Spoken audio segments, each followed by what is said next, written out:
We need to put our perspective right.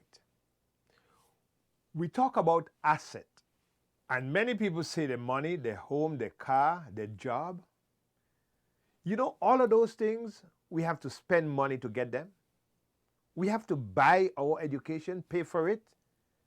We have to work hard to get money. We have to buy stuff to go to work. God has given you free, great asset that you don't have to spend a dime on it. Life, time, and health.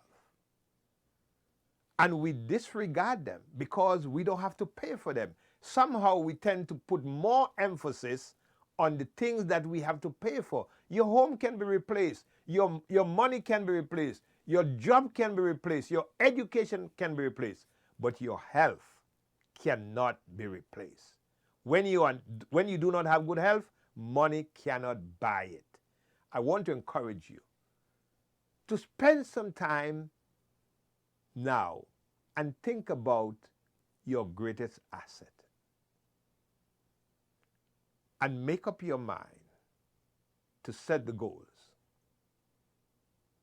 so that you can have your greatest asset with you at all times.